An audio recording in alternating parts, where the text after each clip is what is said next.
Hello అండి, అందరికీ నమస్తే. ఈరోజు మనం దేవీ నవరాత్రుల్లో రెండో రోజు చేసుకునే ప్రసాదం పులిహోర ఎలా చేసుకోవాలో చూద్దాము. పులిహోర మనం రెగ్యులర్గా ఇంట్లో చేసుకుంటూనే ఉంటాం కదండి. కానీ ఈరోజు నేను చూపించే దాంట్లో ఒక సపరేట్గా పొడి అన్నది కొట్టుకుంటామన్నమాట. ఆ పొడి వేయటం వల్ల పులిహోర అన్నది చాలా టేస్టీగా ఉంటుంది. మరి దీన్ని తయారీ విధానం చూద్దాం.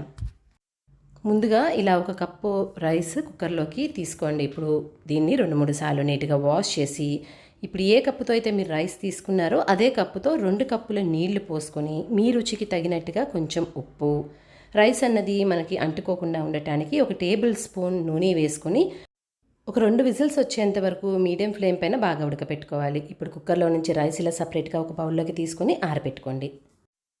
ఇప్పుడు మనం పులిహోరలోకి మసాలా ప్రిపేర్ చేసుకుందాం. ముందుగా ఇలా ఒక ప్యాన్ పెట్టుకొని ఒక పావు టేబుల్ స్పూన్ నల్ల మిరియాలు, ఒక 2 నుంచి 3 ఎండుమిరపకాయలు, ఒక టేబుల్ స్పూన్ ధనియాలు, ఒక హాఫ్ టేబుల్ స్పూన్ ఆవాలు, ఒక పావు టేబుల్ స్పూన్ మెంతులు వేసుకోవాలి.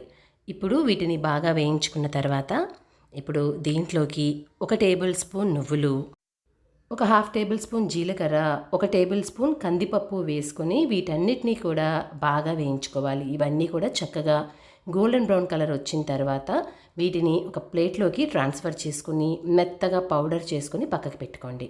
ఇప్పుడు అదే ప్యాన్లో ఒక 2 టేబుల్ స్పూన్ల నూనె వేసుకొని మీ రుచికి తగినట్టుగా ఇక్కడ పచ్చిమిరపకాయలు, ఆల్రెడీ ఎండుమిరపకాయలు మిరియాలు వేసుకున్నాం కదండి, దాని ప్రకారం పచ్చిమిరపకాయలు, ఇప్పుడు ఒక 40 గ్రాముల చింతపండు అండి, నానపెట్టుకుని పిప్పనేది లేకుండా గుజ్జు తీసి పెట్టుకున్న చింతపండు అనమాట. ఇది వేసుకొని మనము ఆయిల్ అన్నది మనకి చింతపండు నుంచి సపరేట్ అయిపోతుందండి.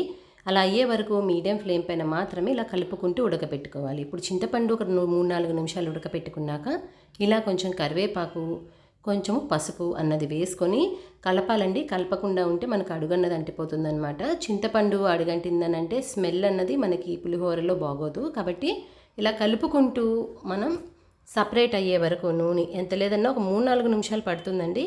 ఇలా నూనె అంతా సపరేట్ అయిపోయిన తర్వాత మనం ఒక బౌల్లోకి ట్రాన్స్ఫర్ చేసుకోవాలి.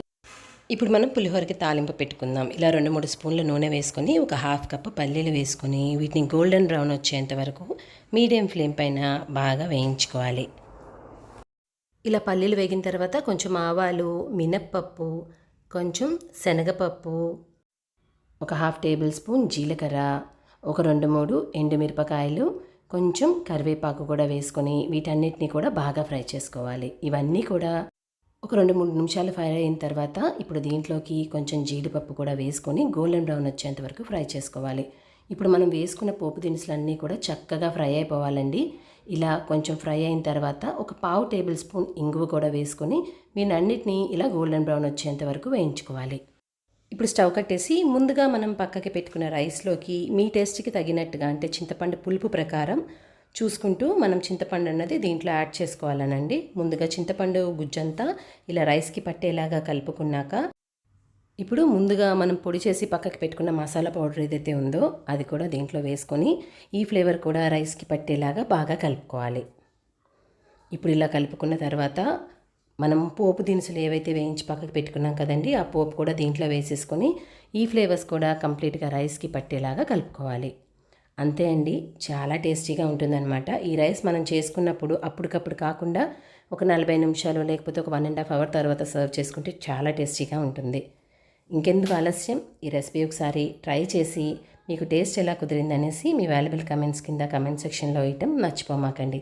ఈ వీడియో నచ్చినట్లయితే ఒక లైక్ చేయండి. మీ ఫ్రెండ్స్ అండ్ రిలేటివ్స్ అందరితో షేర్ చేయండి. ఇలాంటి మరికొన్ని ఈజీ అండ్ సింపుల్ రెసిపీస్ కోసం మన ఛానల్ని సబ్స్క్రైబ్ చేయటం మర్చిపోమాకండి. Thanks for watching.